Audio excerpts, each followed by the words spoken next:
தமிழக சட்டப்பேரவையில் முதலமைச்சர் அவர்கள் இன்றைக்கு 110 விதியின் கீழ் 3 அறிவிப்புகள் அறிவிப்பு கொடுத்துருக்காங்க. அதில் குறிப்பிட்டு பரந்தூர் விமான நிலையம் குறித்தும் அதே போல் சிலிண்டர் குறித்தும் பெண்கள் கட்டணமில்லா பேருந்து பயணம் அது குறித்தும் இருக்கு.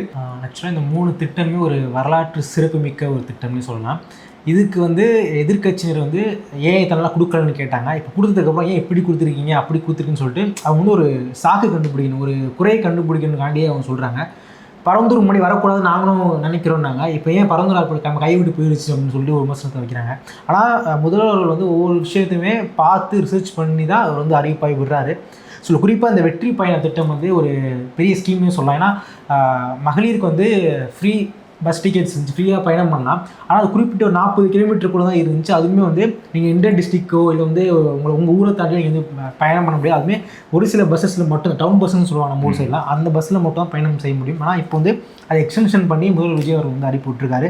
வருகின்ற காந்தி ஜெயந்தி அன்னைக்கு இது அஃபீஷியலாக எக்ஸ்டெண்ட் பண்ண போகிறாங்க. அக்டோபர் 2 அஜியும் பாஸ் பண்ணப்பட்டுருச்சு. இல்லை கிட்டத்தட்ட 6000 கோடி ரூபாய் ஒரு வருடத்துக்கு இதுக்கான நிதியை முதற்கட்டமாக ஒதுக்கி இருக்கிறாங்க. ஸோ வருஷம் இதுக்கான நிதி இந்த 6000 கோடி ரூபாய் ஒதுக்கப்படும். இது குறிப்பாக பெண்கள் மற்றும் டிரான்ஸ்ஜெண்டர்ஸ் இவங்களுமே இது ஃப்ரீயாக பயணிக்கலாம். இதில் குறிப்பாக ஒரு மாவட்டம் விட்டு இன்னொரு மாவட்டத்துக்கு பயணிக்கலாம். அது எந்தெந்த பஸ்ஸில் பயணிக்கலாம் அப்படின்னா எக்ஸ்பிரஸ்ஸு, எல்எஸ்எஸ், டீலக்ஸு, புறநகர் பஸ்ஸுகள், அதே மாதிரி மலைவாழ் பகுதியில் உள்ள பஸ்ஸஸுமே மக்களால் பயணிக்க முடியாமல் இருந்துச்சு 40 கிலோமீட்டர் மேலே. ஸோ இப்போ அதுக்கு எக்ஸ்டென்ஷன் பண்ணி கொடுத்துருக்காங்க.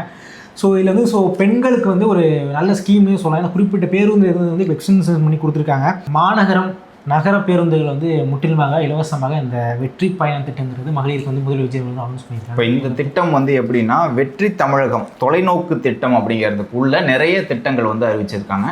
இதுக்கு முன்பு தேர்தல் அறிக்கையில் நிறைய திட்டங்கள் அறிவிச்சிருந்ததில் இது ஒரு விஷயம் தான் வெற்றி பயணம் திட்டம். இந்த வெற்றி பயணம் திட்டத்தில் கிட்டத்தட்ட ஒரு 6000 கோடி ரூபாய் இதற்கு செலவு செய்கிறதுக்காக அறிவிச்சிருக்காங்க. இதில் இந்த சொன்ன மாதிரியே 40 கிலோமீட்டர் வரைக்கும் தான் இது வரைக்கும் இருந்தது. 40 கிலோமீட்டர் தாண்டி போகக்கூடிய ஒரு வாய்ப்பு இருக்குது. இது முக்கியமாக என்ன காரணம் அப்படிங்கிறதையும் முதல்வர் அவர்கள் அறிவிச்சிருந்தாங்க. இதற்கு முன்பு பெண்களுக்காக சிங்கப்பெண் சிறப்பு படையாக இருக்கட்டும், அதே போல் வெற்றி மகளிர் ஆடு வளர்க்கக்கூடிய திட்டமாக இருக்கட்டும், இப்படி பெண்களுக்காக பெண்களுடைய வளர்ச்சிக்காக நிறைய திட்டங்கள் அறிவிச்சிருக்கக்கூடிய நிலையில் ஒரு சமூக நீதி பார்வையில் பெண்கள் கல்வி கற்கிறதுக்காக போகணும், பெண்கள் வேலை வாய்ப்பை நோக்கி நகரணும், பெண்கள் சுதந்திரமாக பயணிக்கணும் அப்படிங்கிற ஒரு நோக்கத்துக்காக தான் இந்த திட்டத்தை விரிவுபடுத்தி அறிவிச்சிருக்காரு. இது மட்டும் இல்லாமல் இன்னும் அடுத்தடுத்த கட்டமாக இது ஒரு 3 கட்டமாக அறிவிக்கப்படும் அப்படின்னு சொல்லப்பட்டிருக்கு. 1ஆம் ஆண்டு, 3ஆம் ஆண்டு, 5ஆம் ஆண்டு அப்படிங்கிற மாதிரியான அறிவிப்புகள் வரும். இப்போதே அறிவிச்சிருக்கக்கூடிய அந்த அறிவிப்புகள் தான் இப்போ அவர் சொன்னார்.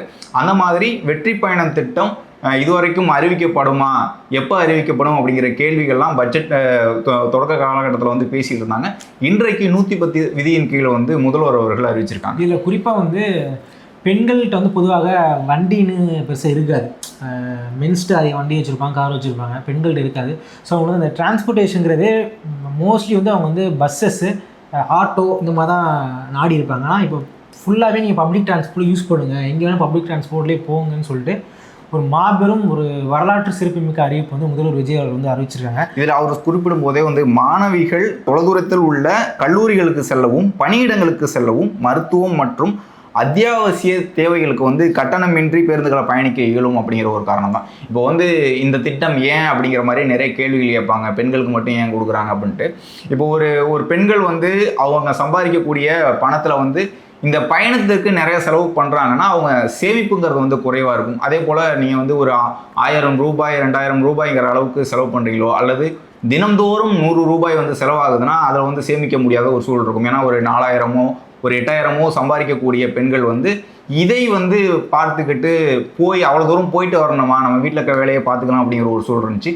இதன் காரணமாக பெண்கள் நீண்ட தூரம் பயணித்து படிக்கிறதுக்காக இருக்கட்டும், அதே போல் வேலை நோக்கி பயணிக்கிறதா இருக்கட்டும், மருத்துவ செலவாக இருக்கட்டும். ஏன்னா ஒரு மருத்துவ செலவுக்கே ஒரு 500 ரூபா தான் வச்சுருக்காங்கன்னா அதற்கு போயிட்டு வர்றதுக்கே ஒரு 100-200 ஆகும். அப்படின்னா அதை வேணாம், இங்கேயே மாத்திரை போட்டுக்கலாம் அப்படிங்கிற மாதிரிலாம் இருப்பாங்க.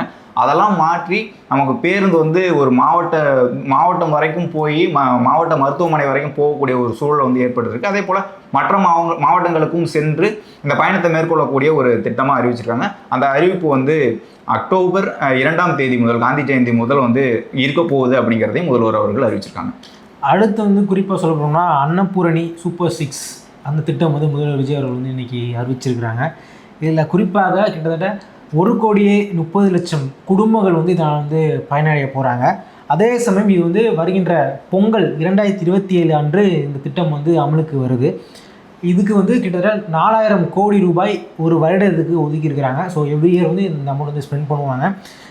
இதில் இன்னொரு விஷயம் என்னென்னா, ஃபேமிலியோட ரெவன்யூ வந்து 2.5 லட்சம் இருக்கணும். இல்லாட்டி 2 லட்சத்துக்கு கீழே இருந்தீங்க அப்படின்னா உங்களுக்காக இந்த திட்டம் வந்து முழுமையாக செயல்படுத்தப்படும்.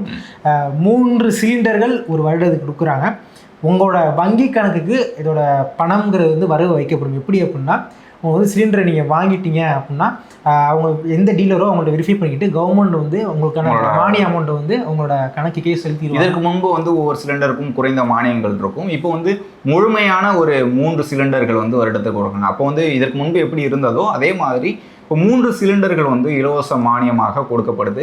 இது வந்து 6 சிலிண்டர்கள் அப்படிங்கிற ஒரு அறிவிப்பு வந்து தேர்தல் அறிக்கையில் தமிழக வெற்றி கழகம் தலைவர் விஜய் அவர்கள் வந்து அறிவிச்சிருந்தாங்க. இப்போதைக்கு வந்து 3 சிலிண்டர்கள் வந்து தொடக்கமாக அறிவிச்சிருக்காங்க. இதன் காரணம், இந்த திட்டத்துக்கான காரணம் என்ன அப்படிங்கிற போது ஒரு கேள்வி கேட்கும்போது, தொடக்கத்திலே முதல்வர் அவர்கள் 110 விதியின் கீழ் சொல்லும்போது உலக அளவில் இங்கே எரிவாயு தட்டுப்பாடு இருக்குது, அதே போல் விலையேற்றம் இருக்குது.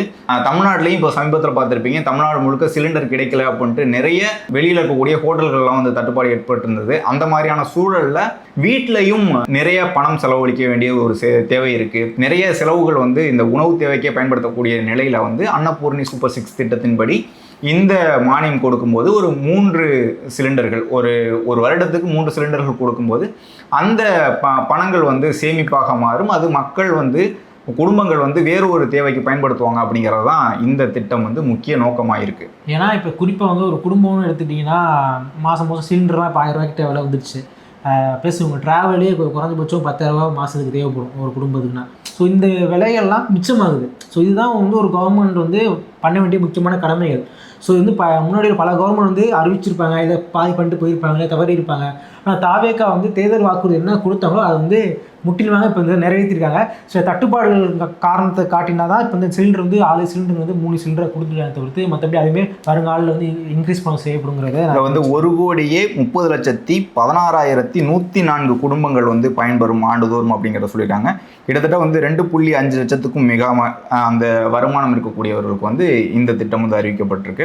இது வந்து பொங்கலில் வரும். கிட்டத்தட்ட ஒரு 4,000 கோடி வந்து இதற்கு ஒதுக்கப்படும் அப்படிங்கிறதையும் முதல்வர் அவர்கள் அறிவிச்சிருக்காங்க. முதல்வர் விஜய் அவர்களோட ஒரு பிரைமரி முழக்கமாக இருந்ததே சொல்லல செயல்ங்கிறது தான். குறிப்பாக அவர் வந்து மக்கள் சந்திப்பு பயணம் வந்து பரந்தூரில் முதலாக போனார்.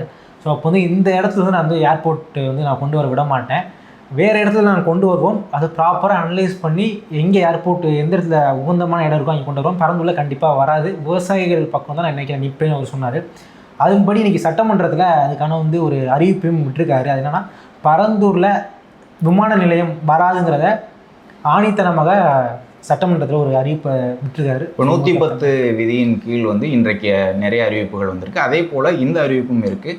பரந்தூர் விமான நிலையம் அந்த அமைக்கக்கூடிய பணி வந்து நிறுத்தி வைக்கப்படுது அப்படின்னு சொல்லியிருக்காங்க. முழுக்க வந்து கைவிடப்படும் அப்படின்ட்டு அறிவிச்சிருக்காங்க. இந்த அறிவிப்பு வந்து மிக முக்கியமான அறிவிப்பு. ஏன்னா கிட்டத்தட்ட ஒரு 1000 நாட்களுக்கு மேலே பரந்தூர் விமான நிலையம் வேண்டாம் அப்படின்ட்டு அங்கே இருக்கக்கூடிய காஞ்சிபுரம் மாவட்டத்தில் இருக்கக்கூடிய மக்கள், பரந்தூர் மக்கள் வந்து தொடர்ந்து போராட்டம் பண்ணிட்டு இருக்காங்க. ஏகனாபுரம் அந்த கிராமம் வந்து நிறைய போராட்டங்கள் வந்து நடத்திக்கிட்டே இருந்தாங்க. நேரடியாக அன்றைக்கு கட்சி தலைவராக தாவேக தலைவராக இருந்த அன்றைக்கு நேரடியாக விஜய் அவர்களையும் சந்தித்து கோரிக்கையும் வச்சுருந்தாங்க. அந்த சந்திப்பும் நடந்துச்சு. இந்த மாதிரி இன்றைக்கு அறிவிப்பு கூட சட்டப்பேரவையில் சொல்லும்போது பரந்தூர் விமான நிலையம் வேண்டாம் அப்படிங்கிற கோரிக்கையை வந்து நான் நேரடியாக போய் மக்கள்கிட்டையும் கேட்டேன். அதே போல் விக்கிரவாண்டி மாநாட்டிலையும் நான் வந்து சொல்லியிருந்தேன். அங்கேயும் வந்து இந்த திட்டம் வேண்டாம், வேற ஒரு இடத்துல வைங்க அப்படிங்கிற மாதிரி சொல்லியிருந்தேன். அதையும் வந்து குறிப்பிட்டு சொல்லியிருந்தார். விமான நிலையம் வேண்டாம், தொழில் வளர்ச்சி, விமான நிலையம்ங்கிறது வந்து முக்கியமான விஷயம் தொழில் வளர்ச்சிக்கு.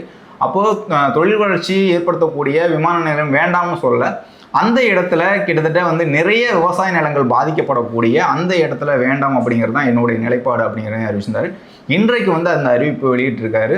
முதல்வர் அவர்கள் அறிவிக்கும் போது இந்த விமான நிலையம் வேண்டாம் அப்படின்னா இதற்கு முன்பு இருக்கக்கூடிய விமான நிலையம் சென்னை மீனம்பாக்கம் விமான நிலையத்தை வந்து விரிவாக்கம் செய்யக்கூடிய ஒரு அறிவிப்பு வந்து வெளியிட்டிருக்காங்க. அது டெர்மினல் 5. இதில் கிட்டத்தட்ட ஒரு 20 மில்லியன் பயணிகள் வந்து கையாளக்கூடிய டெர்மினல் 5 என்ற புதிய பயணிகள் முனையம் வந்து அமைக்க ஏஏஐ, அதாவது ஏர்போர்ட்ஸ் அத்தாரிட்டி ஆஃப் இந்தியா, அவங்க கூட சேர்ந்து அணுகுசாலை மற்றும் மேம்பாலம் அமைப்பதற்கான நடவடிக்கை ஏற்படுத்தப்படும் அப்படிங்கிற மாதிரி சொல்லியிருக்காங்க. இந்த புதிய விமான நிலையம் எந்த இடத்துல அமைக்க போகிறாங்க, அது வரைக்கும் எந்த மாதிரியான ஒரு வளர்ச்சி திட்டத்துக்கு தேவையான ஏர்போர்ட் தேவைங்கும் போது தான் இந்த ஒரு அறிவிப்பை அறிவிச்சிருக்காங்க. Terminal 3, terminal 5. டெர்மினல் 5ங்கிறது வந்து கிட்டத்தட்ட 35 மில்லியன் பயணிகள் வந்து கையாளக்கூடியதாக இருக்கும் அப்படின்ட்டு அந்த அறிவிப்பும் அறிவிச்சிருக்காங்க. இப்போது பரந்தூரில் ஏன் வேண்டாம் அப்படிங்கிறத வந்து தொடக்கத்தில் இருந்து அங்கே இருக்க மக்களும் அதே போல் கட்சி சார்ந்த நிறைய நிர்வாகிகள் வந்து சொல்லியிருந்தாங்க. அதனால் என்ன சொல்கிறாரு அப்படின்னா, வேறு ஒரு இடம் அங்கே வந்து விவசாய நிலம் கம்மியாக தான் பாதிக்கப்படும், அந்த இடத்த தான் நாங்கள் வந்து எடுக்க போகிறோம். அதற்கு துறை சார்ந்த வல்லுநர்கள் மற்றும் கல்வியாளர்கள் ஆகியோருடன் கலந்தாலோசித்து விவசாய நிலங்கள் குடியிருப்புகள் வந்து குறைவாக பாதிக்கப்படக்கூடிய இடங்கள், அதாவது அதிக அளவில் பாதிக்கப்படக்கூடிய இடத்தை வந்து தேர்வு செய்திருக்கோம். சில மாற்று இடங்கள் தேர்வு செய்யப்பட்ட இடங்கள் வந்து தொழில்நுட்ப ரீதியான சாத்தியக்கூறுகள், அப்போது ஏர்போர்ட்னால் வந்து ஃப்ளைட்டு இறங்கி ஏற இடம், அதே போல் அங்கே கூடிய நீர்நிலைகள், இந்த மாதிரியான எல்லா விஷயங்களும் ஆய்வு பண்ணும்ல, அந்த ஆய்வுகள்லாம் முடிந்த பிறகு புதிதாக எங்கே 2வது ஏர்போர்ட் வந்து தமிழ்நாட்டில் வரப்போகுது அப்படிங்கிறத வந்து அறிவிப்போம் அப்படிங்கிறதையும் இதில் சொல்லியிருக்காரு. இதில் குறிப்பாக 13 கிராமங்கள் வந்து 12 கிராமங்கள் வந்து பாதிக்கப்படுறதாக வந்து தொடக்கத்திலேருந்து அந்த மக்கள் சொல்லியிருந்தாங்க. இந்த திட்டம் குறித்து நம்ம வந்து ஒரு விரிவாக பார்ப்போம். கிட்டத்தட்ட வந்து இது வந்து 32,704 கோடி ரூபாய் வரைக்கும் இந்த திட்டம் வந்து செயல்படுத்த போகுது. காஞ்சிபுரத்தில் என்னன்னா 32,000 கோடிக்கு வந்து இந்த ப்ராஜெக்ட் வரப்போகுது. தொடக்கத்தில் வந்து ஒரு 20,000 கோடியில் வந்து இந்த ப்ராஜெக்டை வந்து தொடங்குறாங்க. கிட்டத்தட்ட 5,476 ஏக்கர் அந்த அளவுக்கான நிலம் வந்து இங்கே கையகப்படுத்தப்படும் அப்படிங்கிறது தான் அந்த பரந்தூர் விமான நிலைய திட்டமாக இருந்தது. இதில் கிட்டத்தட்ட வந்து 2 விமான ஓடுதள பாதை, 3 முனைய கட்டிடங்கள், 2.3 லட்சம் சதுர மீட்டரில் வந்து கார்கோ பகுதி, அதே போல் 4 கிலோமீட்டரில் வந்து ஓடுதளமும் அமைக்கப்படும் அப்படிங்கிறது இந்த திட்டமாக இருந்துச்சு. 4 கட்டமாக விமான நிலையம் கட்டி முடிக்கப்படும் அப்படின்னு சொல்லியிருந்தாங்க. 2026லேருந்து 2029 வரைக்கும் இந்த திட்டங்கள் வந்து கட்டி முடிக்கப்பட்டு திறக்கப்படும் அப்படின்னு சொல்லுறாங்க. அதே போல் சென்னை டு பெங்களூர் 6 வழிச்சாலை இணைப்பு, கேஓவர் பாலம், அதே போல் சென்னையிலேருந்து பரந்தூர் வரைக்கும் மெட்ரோ திட்டம், இப்படியெல்லாம் வந்து எல்லாத்தையும் சேர்த்து தான் இந்த திட்டம் அறிவிக்கப்பட்டது.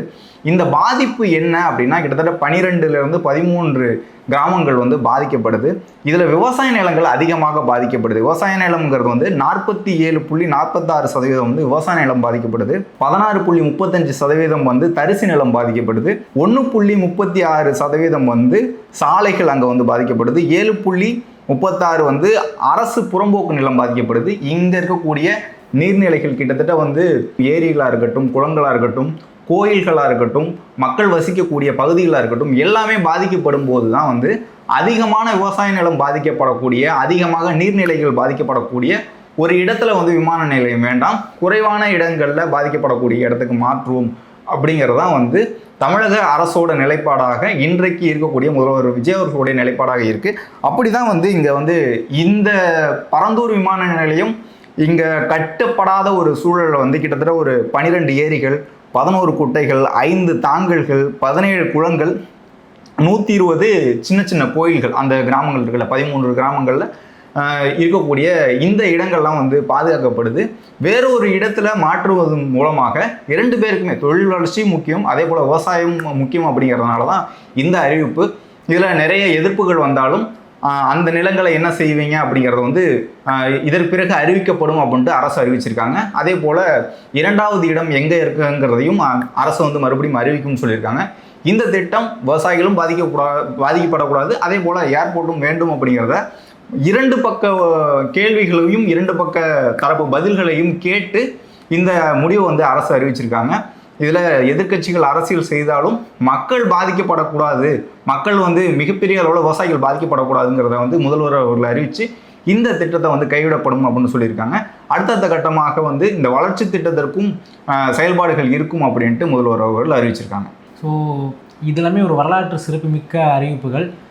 சட்டமன்றம் இன்னும் முடியல, 8ஆம் தேதிக்கு இருக்குது. ஸோ வரும் நாட்களில் இன்னும் பல விஷயங்கள் வந்து அறிவிக்க, நிறைய திட்டங்கள் வந்து அறிவிக்கக்கூடிய ஒரு மானிய கோரிக்கையில் அடுத்தடுத்த கட்டமாக வந்து முதல்வர் அவர்களோட அறிவிப்புகள் என்னமாக இருக்குது, அதே போல் இந்த திட்டங்கள் என்ன மாதிரியான செயல்பாட்டை நோக்கி நகரப்போகுது, ஏன் இந்த திட்டங்கள் அறிவிக்கப்படுறாங்கன்ட்டு அடுத்தடுத்த வீடியோக்களில் பார்ப்போம். நன்றி.